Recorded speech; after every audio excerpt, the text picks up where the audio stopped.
আসসালামু আলাইকুম। Welcome to Urmi's kitchen. সবাই কেমন আছেন? নিশ্চয়ই ভালো আছেন। আল্লাহর রহমতে আমরাও ভালো আছি। আজ আর একটি রেসিপি নিয়ে হাজির হলাম। আজ একটা অন্যরকম রেসিপি শেয়ার করব আপনাদের মাঝে। এখানে নিয়েছি 4 পিস ইলিশ মাছ। ইলিশ মাছকে আমি ধুয়ে নিয়েছি, লবণ দিয়ে পরিষ্কার করে নিয়েছি ধুয়ে। আর নিয়েছি এখানে কচুর পাতা। কচুর পাতার ইলিশ মাছের কচু পাতার পাতুরি বানাবো, সেজন্য এখানে কচু পাতা নিয়েছি। কচু পাতাকে আমি ধুয়ে পরিষ্কার করে নিয়েছি। আর 4টা পাতা নিয়েছি। এখন এই মাছের মধ্যে মশলা দিব। প্রথমে দিয়েছি পেঁয়াজ কুচি, ইলিশ মাছের মধ্যে দিয়েছি পেঁয়াজ কুচি।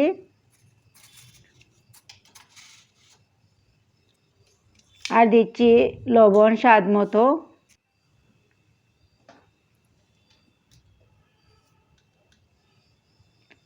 আর আধা চামচ মরিচের গুঁড়া দিয়েছি,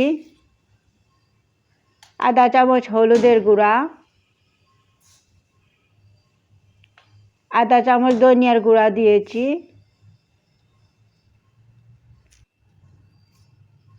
আর দিয়েছি একটু পাঁচফোড়ন। আর এখানে দিয়েছি সরিষার বাটা। এখন হাত দিয়ে ভালো করে মাছের মধ্যে দিয়ে মেখে নিচ্ছি মশলা।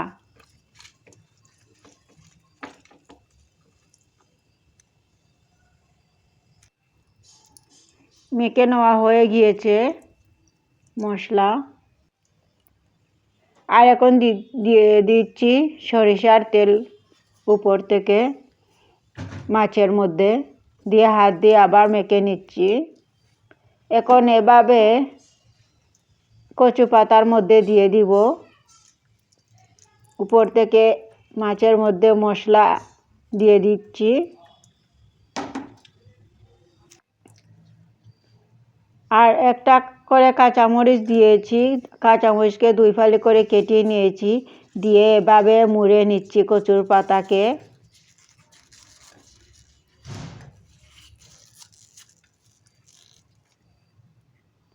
একটা মুড়া হয়ে গিয়েছে। এখন আর একটা কচু পাতা মুড়ে নিব ইলিশ মাছের পিস দিয়ে।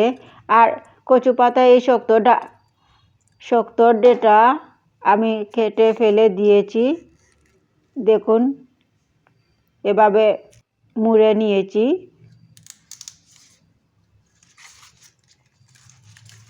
এভাবে সব পাতাকে মুড়ে নিব ইলিশ মাছ দিয়ে।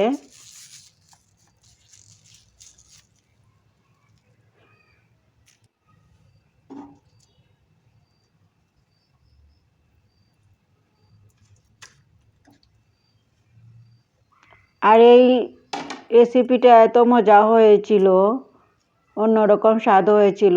দেখুন মোড়া হয়ে গিয়েছে। এখন আমি রান্না করব। এখন চুলায় ফ্রাই প্যান বসিয়ে দিয়েছি রান্না করার জন্য। ফ্রাই প্যান গরম হয়ে গিয়েছে। এখন দিচ্ছি তেল।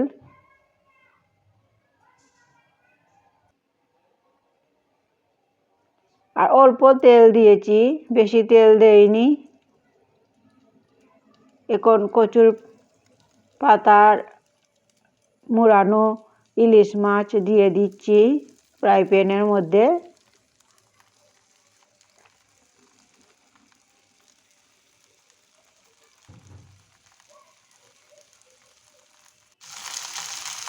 এখন দিয়ে দিচ্ছি একটু পানি, যাতে মাছ আর পাতাটা সিদ্ধ হয়ে যায়।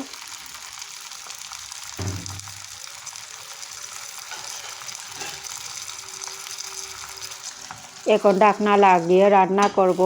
মিডিয়াম আঁচে রেখে রান্না করব। দেখুন কিছুক্ষণ রান্না করার পর এখন আমি উল্টিয়ে দিব। আর কত সুন্দরভাবে দেখুন উল্টিয়ে নিচ্ছি।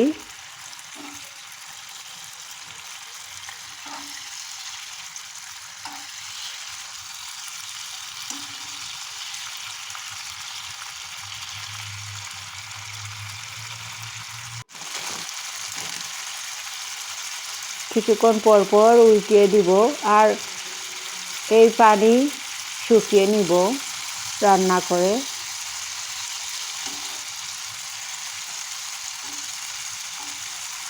কিছুক্ষণ পর পর নাড়াচাড়া দিচ্ছি, উল্টে পাল্টে দিচ্ছি, দিয়ে এভাবে রান্না করছি যাতে মাছ আর পাতাটা সিদ্ধ হয়ে যায়।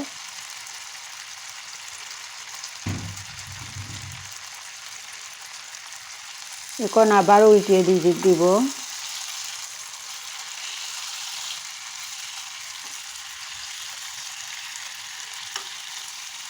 আস্তে আস্তে আমার মাছ কচু পাতার পাতুরি, ইলিশ মাছের কচু পাতার পাতুরি হয়ে যাচ্ছে। দেখুন, এই এক্সট্রা পানিটাকে একেবারে শুকিয়ে নিব রান্না করে।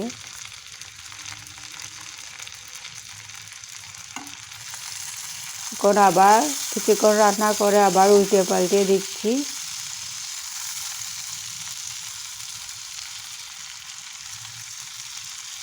খুব সুন্দরভাবে হয়েছিল আর খুব মজাদার হয়েছিল ইলিশ মাছের কচু পাতার পাতুরি।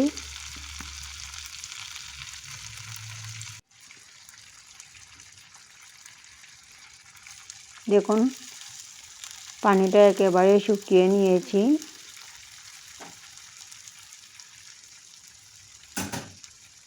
এখন হয়ে গিয়েছে, এখন আমি চুলাটা অফ করে নেব।